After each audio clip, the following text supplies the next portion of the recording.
Otra vez, ¿más? Yeah. Okay, ahí va. In English, the causative form is used when we don't do something ourselves. Instead, we arrange for someone else to do it for us. There are two kinds of causative structure. The first one is the active causative, and the second one is the passive causative. First, the active causative is verbs that make active form of causative are let, make, have, and get. First, let. It's used when we want to allow someone to do something. For example, the pattern is let. Pattern for let, it will be let plus agent plus verb.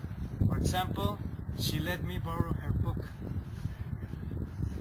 She is the subject, let is let, agent will be me, and the verb will be borrow. Borrow.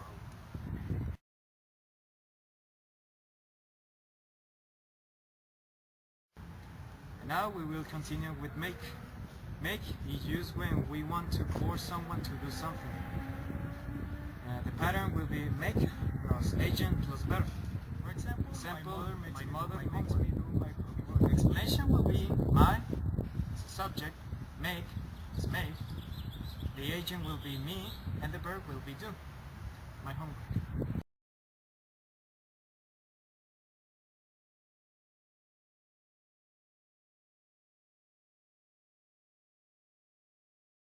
Now we will begin with have. Have is used when we want to give someone the responsibility to do something. The pattern will be have plus agent plus verb. For example, my English teacher has me do the homework in a week. The explanation will be my teacher as a subject. Has, have and has, plus the agent will be me, and the verb will be do.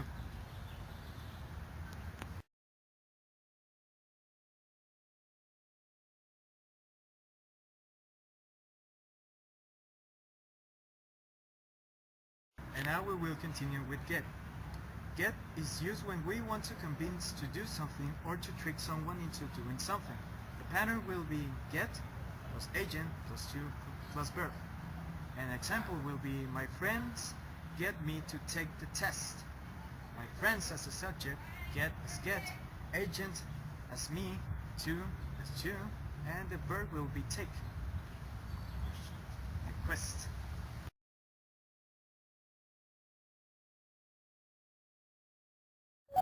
So, any questions so far?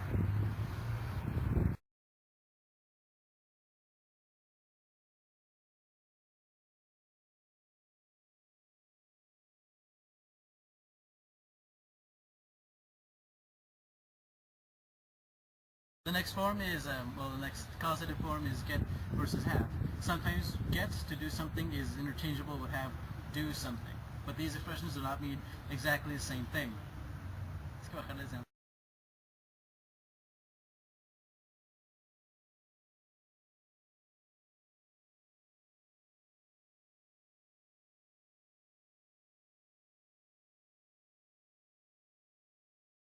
the next causative form is passive causative. There are two verbs generally used in the passive causative form. They are have and get. In addition, there is usually no agent in this form. It's not like an active form which has the agent. The action verb is in the past participle, and the object comes before it.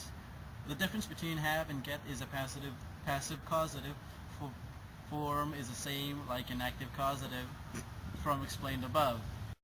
For have and get, the pattern is the subject plus have or get the object and the verb in the past participle. For example, I ask someone to fix my car, which means I have my car fixed.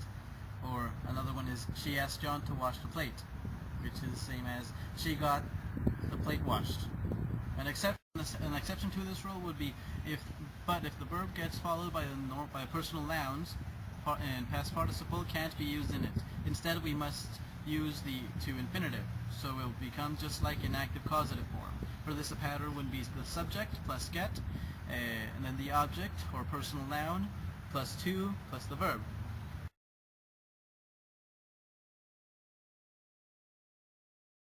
I get the house painted. I get John to paint the house. These are two examples of this form.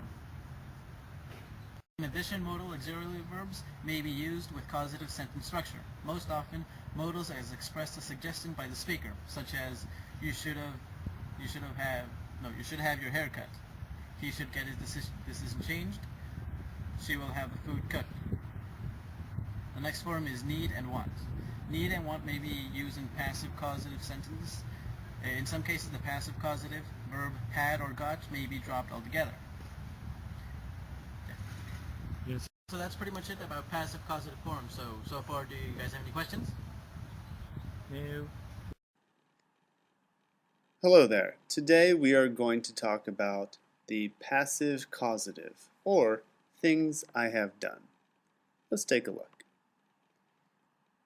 Here is an example situation when you would use the passive causative. For example, I had my hair cut. Another example might be, we had our walls painted. Well, let's take a look at the general form of this type of sentence, and then we'll look at the function, and finally we'll do a little exercise. Okay, the sentence form. I got my hair cut. So I is our subject, and it doesn't do the action. So in that sense, it is a passive sentence. Next we have had or got, and this is followed by an object. And note, in this particular kind of sentence, the object receives the action. And finally, cut is the past participle. So let's review that one more time. I is the subject that doesn't do the action. Got goes next with had or got. And then we have the object, in this case my hair, and remember it receives the action. And finally we have the past participle cut. Let's look at some question forms, and we'll take these step by step from the basic sentence form that we just looked at. So, I got my hair cut. So if you want to make this a yes or no question, we would just add did out front, and remember did will take the tense, so get is in the base form here. Did you get your hair cut?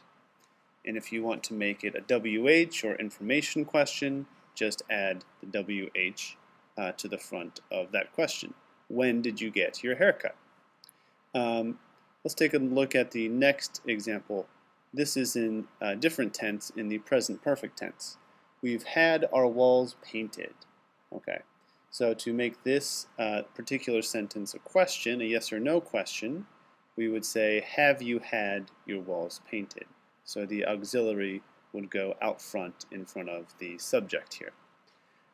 If we want to make that a WH or information question, we would just add the WH word out at the beginning of the sentence. Why have you had your walls painted? Okay, and we can have many different tenses with the passive causative. We can use it in future constructions. For example, I'm going to get my hair cut. That would be the future with be going to. You can make this into a yes or no question by adding the auxiliary are at the beginning. Are you going to get your hair cut? And then just add a WH out front. When are you going to get your hair cut? Okay, easy enough. Let's look at the functions of the passive causative. In this use of this grammar, someone, usually in authority, has work done for them.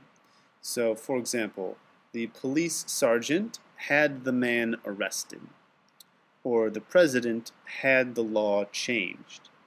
Here, someone usually pays someone else or uses their power to get someone else to do work they'd rather not do.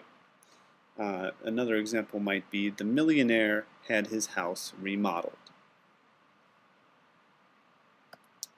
Okay, so let's get into some exercises. Here is our first sentence. Please try a sentence or a question. If you want to challenge yourself, you can try a question, but go ahead and try to make a sentence based on this picture using the passive causative. And of course you can pause or take your time to write your sentence.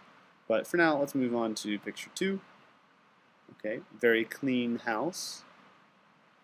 Okay, so maybe you can write a passive causative sentence for this picture as well. Next one.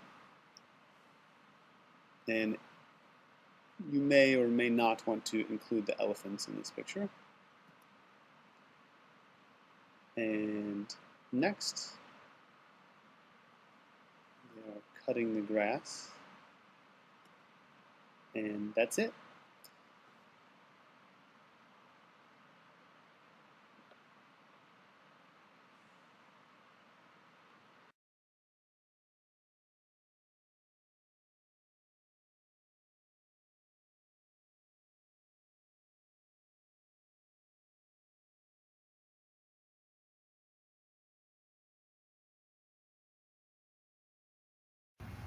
Reported speech. Reported speech. If we report what another person said, we usually do not use the speaker's exact words, but reported speech. Therefore, you need to learn how to transform direct speech into reported speech. The structure is a little different depending on whatever you want to say or transform a statement, question, or request. Now, statements. When transforming statements, check whether you have to change pronouns, present the verbs, and third person singular, place the times expression, and tenses. Good. Okay, so the type now, I'm going to give them some examples. The type is direct speech. The example is, I speak English. And reported speech, he said that he speak English. Reported speech, he said that he spoke English. More on statements in reported speech are questions. When transforming questions, check whether you have to change pronouns, present tense verbs, place in time expressions, tenses. Also note that you have to transform the question into a direct question. Use the interrogative or if, whether. Another type is with interrogative. The direct speech is, why don't you speak English? The reported speech is, he asked me why, with interrogative. Direct speech is, why don't you speak English? The reported speech is, he asked me why didn't I speak English? The direct speech is, do you speak English? And without interrogative, the reported speech is, he asked me whether if I spoke English. Good. Now the request. When transforming questions, check whether you have to change pronouns, place, and time expressions. The type of direct speech is, the example is, Carol, speak English. The reported speech is, he told Carol to speak English. Additional information and exceptions. Apart from the above mentioned basic rules, there are further aspects that you should keep in mind. For example, main causes connected with and but. These tense of the introductory clauses, reported speech for difficult tenses. Exceptions for black sheep, requested with must, should, ought to, and let's. Yeah. Apart from the above mentioned basic rules, there are further aspects that you should keep in mind. For example, main clauses connected with and but. Tense of introductory clauses, reported speech for difficult tenses, exceptions for back shift, request with, must, should, ought to, and let's.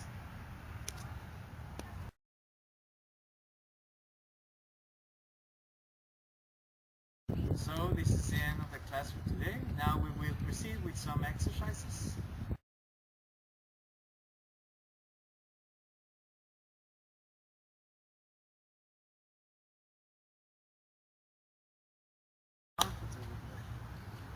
Yeah. So this is the end of the class. Do you have any questions?